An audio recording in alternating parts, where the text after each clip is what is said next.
morning, ladies and gentlemen. Happy New Year. Welcome to the FFAR Explained video series. The FFAR being probably the best rifle, in my opinion, that the Cold War has brought. It has an insane time to kill. You will see that in the stats section that comes right after this. The recoil is absolutely manageable, and it's a perfect gun to pair together with a sniper. I can super highly just vouch for this. It cracks so fast. It downs people. It has absolute hit scan, kilo bullet velocity, maniac madness. Enjoy the FFAR Explained, digging deep into the gun, what it does, how it plays, how to build it, and how to pair it then with the according Tundra. Some base stats of the FFAR front. We have 45 headshot damage, 33, 30, and 30 on stomach, extremities, chest. The fire rate is 900 RPM, which is absolutely insane. Feels like it's a super M13 that deals damage. The bullet velocity is only 628, so we have to focus on hiring that bullet velocity at over 1,000 meters per second. The standard ADS time is 238, which is actually fantastic already, because again, there's not much attachments that actually add ADS time in Cold War, so that's going to be really nice. The movement is good and the reload time is fantastic. And if we're looking at a time to kill chart, the standard time to kill is 467 up to 35 meters. So you have a gun that can outgun the Mac-10, the Diamantis. Technically, this gun can outgun everything on the market, and then on the long range, it has an even crazy time to kill still. Obviously, after 50 meters, I will argue the gun becomes unusable because it just flies out of your hand due to 900 RPM.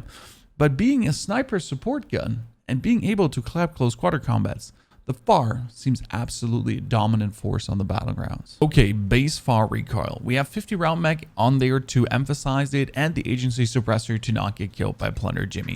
The gun, as you can see, pulls up relatively straight, has one weird wobble in the beginning and some horizontal bounce. If we now go 20 meters away, you can see that even better.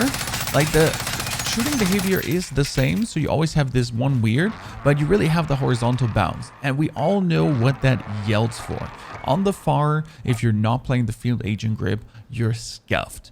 The gun is fantastic. The gun does really good, but it does need the field agent grip. When it comes down to barrels, we have a couple of options. We could take the task force barrel, and the funny part is, as testing showed from our buddy True Game Data, the horizontal recoil control minus is actually a horizontal recoil control plus, so the shots get a little bit more clustered, but the grip is already enough, and the plus damage plus the velocity is not enough, because with the velocity from here, you're not actually peaking at 1,000. But if you're using the Ranger grip, for example, it adds 57% bullet velocity more and brings you up to around a nice 1,000. Plus then the suppressor, for example, you go even higher so that you have this insane hit scan feeling where your FFAR bullets are not being too slow. Yes, the reinforced heavy is an option too, but I really feel like that you want to have the Ranger bullet velocity. I've been trying it a lot now, and it just feels the best from all the attachments. When it comes down to the muzzles, I've been dabbling with the Infantry, Compensator, and Socom Eliminator, and I'll show you the recoil patterns of that. But with the agency suppressor, you get again the damage range plus, giving you a nice 40 damage range until your first drop off happens, and then afterwards you still have bonus bullet velocity, giving you roughly 1,300 bullet velocity together with these two attachments, which is quite crazy, I would say. Last but not least, the attachment I would choose is actually an optic, because I, for the love of God, can't shoot this gun without an optic. It does not look all too terrible with the iron sight, but when you shoot, you do notice it. I do think you're gonna miss bullets due to the iron sight. It might be that it's just me and I'm so used to optics, especially if you do not need an optic, you can definitely slap in a Serpent Wrap, and that will be amazing for you because the plus ADS time is crazy. Why the 50 round mag and the 50 round salvo fast mag that I'm going to put on later? Well, you have a really insane bullet pass through, you have a super high fire rate, you want to have max ammo here, not like the XM4. Now let's check out how the full build feels. 10 meters first, as always, with the dot spraying away, and you can already see the influence of the grip, making it way more stable. You get like rid of this wobble here, this weird wobble. It's like way closer together now, and everything is a bit more manageable. Now let's go on 20 meters and compare that then to the left, and the most important part is that the shots are just more clustered. Because obviously you have the standard behavior. You can't get rid of the standard behavior. This this one will stay. So when you're actually spraying it and you're trying to hit a spot and you're crouching, obviously, you just got to know that that is going to be what your gun is going to do. So you're going to pull hard down and just ignore that one, because you can't take care of the horizontal bounce. Because if you try to take care of this, you're going to end up shooting like this. You know? Just pull down. High fire rate, just pull down. The most important thing you notice is that the bullets are way more clustered already. If we look at this, like the distance between these and these two, it's just everything is way more together. So the grip is doing exactly what you're looking for. The grip is stabilizing the whole recoil. But as you see, if we're shooting close quarter, we're good to go with the control. But the further we go away, obviously, the harder the control gets.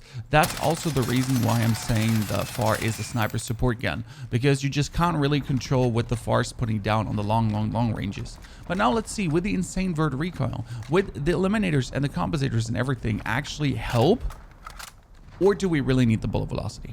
Step number one is we're going to try Infantry Compensator, because it's just going to make the horizontal a little worse, but not crazy worse like the Socom does.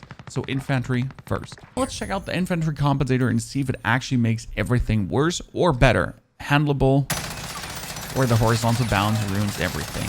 On the 10-meter range, it's feeling really good, but that's 10-meter range. On 10-meter range, everything feels really good. Realistically, though, you're going to snipe at someone here in the distance, probably on this, boom, and then he's running, and you kind of want to spray him down. Therefore, what does the 20-meter range now say? And on the 20-meter range, we can feel this already hard. The horizontal bounce is back and worse than it was before. So with the Suppressor, the horizontal bounce was really nice and clutched together. Also, it seems like, and I don't want to bewitch this, but weirdly, the Compensator does not seem to compensate for vert recoil. I've noticed this on other guns right now, and this seems to be the thing here to go on, that the Compensator does not really squish it together that much. The horizontal is way worse, and I really don't like that. Especially now if we think about using the Socom Eliminator. I expect everything to get even worse. Let's give it a try. 10 meters, Eliminator into the wall, squeezing it a little bit together, but now let's check the 20 meters, where the horizontal is gonna be a nuisance again. Funny story though, that the horizontal feels okay on this one, and everything feels squished together way more. So the Eliminator feels tremendously better than the Compensator, even though the Eliminator actually should make the horizontal bounce worse. But realistically, you don't actually feel that the horizontal bounce gets worse here.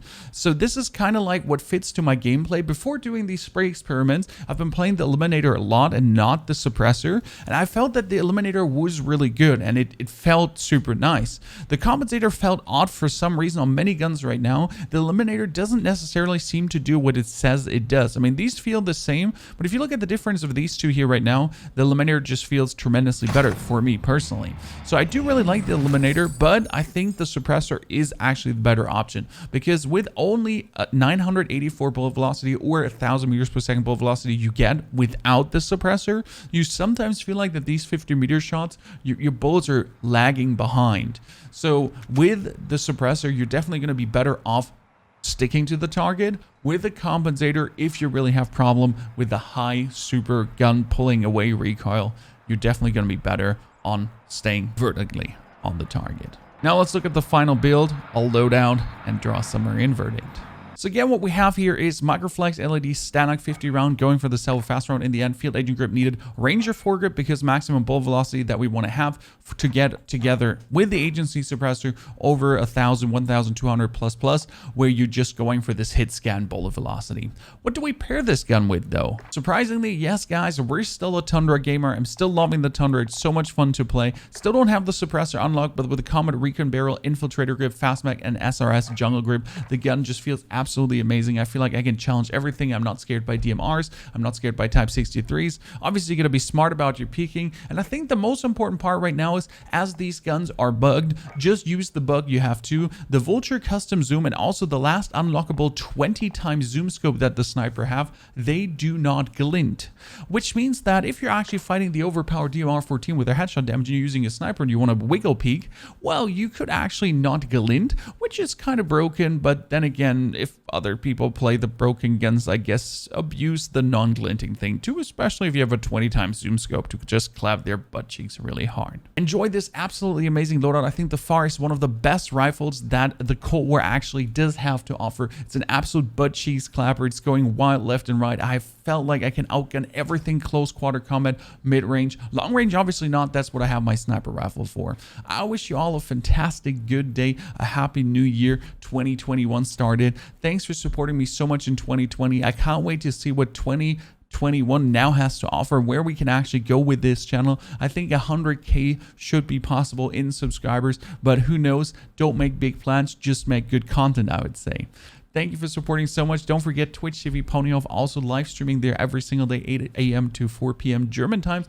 And Ponyhof Plays, the second YouTube channel, has a variety playlist here below that you can check out too. Thanks for supporting so much. See you soon in Verdansk. And as always, drop your FFAR builds in the comments below to see how you're playing your FFAR.